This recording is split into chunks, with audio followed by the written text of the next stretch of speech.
You would just repeat the process until you are bringing in consistent deals every single month. What's going on, everybody? Since I posted my last video on spending $500 to make $50,000, I started receiving a lot of questions about, so what if I only have $1,000 to spend? And my answer to that question is, spend as less of that money as you can. Let me explain to you why. I would spend as less of that $1,000 as possible, because if that's the only $1,000 that you have in your bank account and you're not working or anything, that money is going to run out fast if you try to go out and buy any systems that I mentioned in my previous video on making $50,000 off $500 per month. In 1 to 2 months, that $1,000 is going to be gone. So scrap everything from buying PropStream, from buying REI Sif, or buying REI Reply, and focus and just flat out hustle to get your first deal. So when I say hustle, I mean grab a pen and paper. I'm pretty sure you have a car. Take some of that $1,000 and put a full tank of gas in your car, even though gas is crazy expensive now. But fill your car up at least halfway. Research your area, figure out what neighborhoods have renovations going on or have new development going on, and you need to go in those neighborhoods and look for vacant lots, look for homes that may have damage done to the roof and have a roof covering over it, or have high grass, just have some type of distress type situation going on. And what I would do, I would take 30 days and try to get 1,000 properties written down. Now, while you in the process of getting 1,000 properties written down, you should also be in deep research. You have to definitely understand the wholesaling process from start to finish, and you can learn everything on YouTube for free. My videos are free. I'm not charging anything. I want you to learn the solid foundation without being charged anything. So watch my videos from start to finish. Watch other wholesaler videos on YouTube and learn the process while you're taking action by building up that list of properties. So once you do all that, you have solid vacant properties, you have potential property owners that are in distress. The next thing that you would actually do is build an even bigger distress list. So the next month, while you're still in the process of learning the wholesale process, build distress lists such as pre-foreclosures, tax delinquent, tired landlords, divorce lists. Build all these lists, and guess what? You can bill them at for free.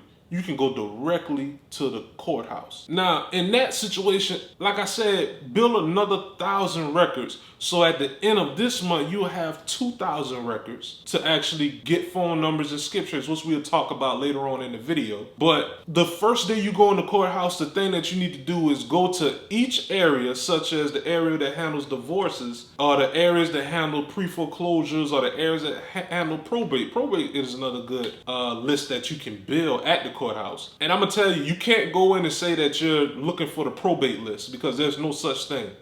The reason why it's free and the reason why it takes a little bit of time to get this done is because you're gonna have to dig through files to actually build this list. You're gonna have to dig through the files, write down the property owner, write down the property address, or you can just get your phone and just take a picture of it, and you could be in the process of building a list. But in the first day, you need to talk to each person that is in that desk and make friends with them, be friendly, and try to gather as much information as you can. That's what I did my first day of going in the courthouse. I just gathered all the information that I can on each individual list that I wanted to build.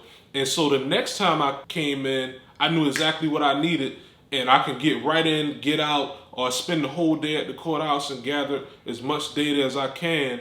And like I said, once you hit that 1,000 records, then it's time to skip trace your drivers for dollars list and your distress list that you built in the courthouse. Let me tell you how you can do that. Let's just remember that we on a budget. So True People Search is gonna be your best friend.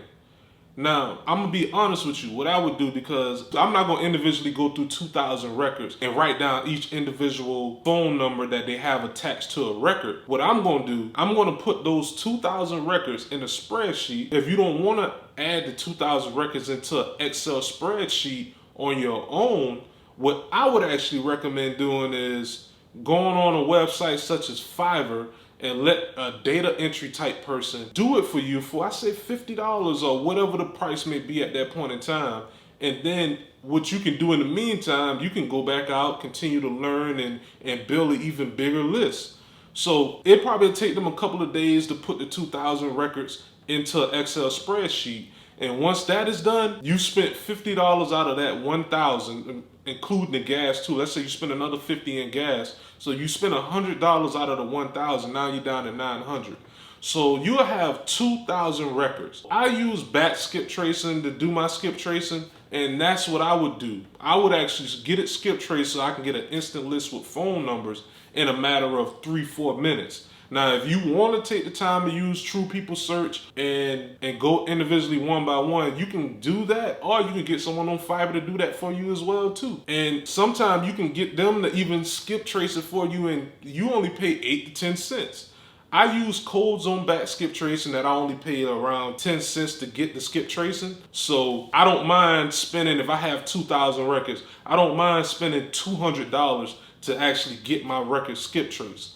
So after you get it skip traced, which I just explained the skip tracing process, the next thing you want to do is export that information out of batch skip tracing or from the Fiverr person that skip traced the records for you. And you won't be using the dollars such as call tools, or you won't be sending text messages with REI reply or anything.